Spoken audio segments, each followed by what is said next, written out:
Hey friends, today's super exciting because I finally got my backpack.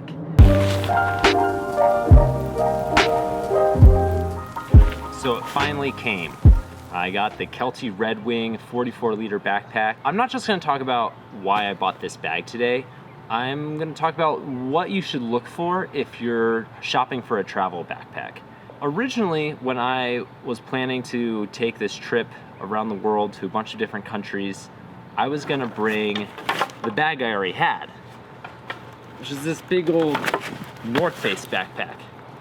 It's a great bag. I've gone on lots of camping backpacking trips with it. I've taken it abroad once, but it's really big.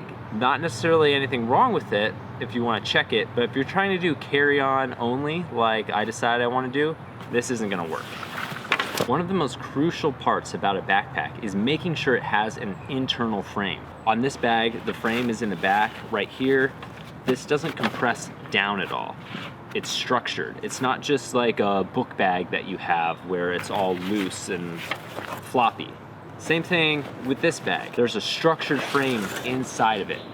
So this whole thing stays in place. The other thing you really want to make sure you have is a good waist belt. This guy has a solid waist belt. It takes all of the weight off of your shoulders and puts it on your hips. Same thing with any camping backpack, that'll do it. Finally, the big difference between a standard camping backpacking backpack and a travel bag is the ease of accessibility. Most camping backpacks, you can only access from the top. And so you have to unpack all of your stuff to get anything in the middle or at the bottom. Travel bags like this Kelty Redwing open up all the way, so you don't have to unpack your entire bag just to get a new pair of socks. The other thing that's extremely important is making sure you find a backpack that fits you well and is really comfortable. This Kelty Redwing might not be the best backpack for you.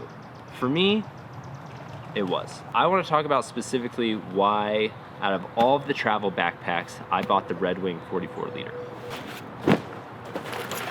First, there's a laptop compartment that I felt was in a more ideal spot than a lot of the other bags. Another really cool feature about this bag is that it opens from the top, so you can top load it, and it opens all the way up, so you can access anything in your pack without unpacking the entire thing.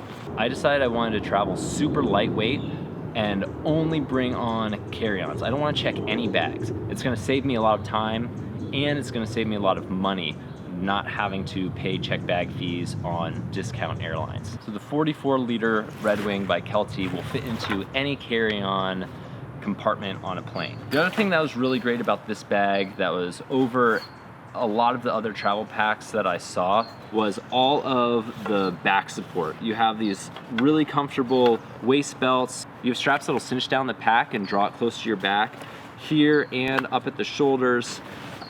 You've got straps that will tighten everything down here. It's just built really well to be super comfortable, and I'm gonna be walking around a lot, so I didn't want something that was gonna start hurting me after a couple of hours. I need to be able to wear this all day and do a ton of walking. There's some other really cool features that aren't necessities, but I thought were cool. There's a place to stuff jackets. So if it's like raining and then it stops raining and you wanna take your jacket off, you don't have to unzip your bag or anything, you can just shove it in right here. There's these side sleeves that I think will be great for holding tripods for me.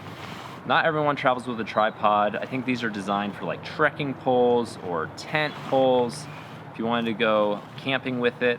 For me, it's gonna be a tripod and I think it'll work well. Finally, there's a smaller compartment up at the front that has some extra pockets for little things or toiletries, that sort of thing. So you have two separate compartments. On to the weaknesses. The first thing that this bag lacks is lockable zippers.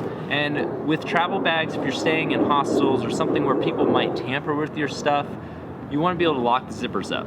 The positive thing is that there are double zippers on the two main compartments. So if you check out another video I did where I show you how to convert these to lockable zippers, you can actually put cables through them and make it lockable.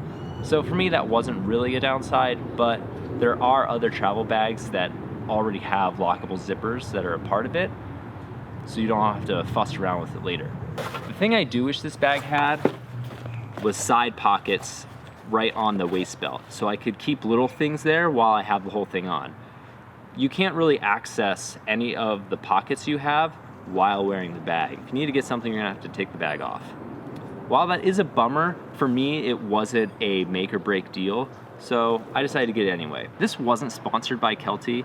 I just really liked this bag and I was excited about it and I wanted to share it with you guys. But like I said before, this might not be the best bag for you. You really need to see what fits your body best and what's gonna fit the needs for your trip best. If you have a travel backpack that you really love, let me know what it is in the comments. And I'll see you guys next week.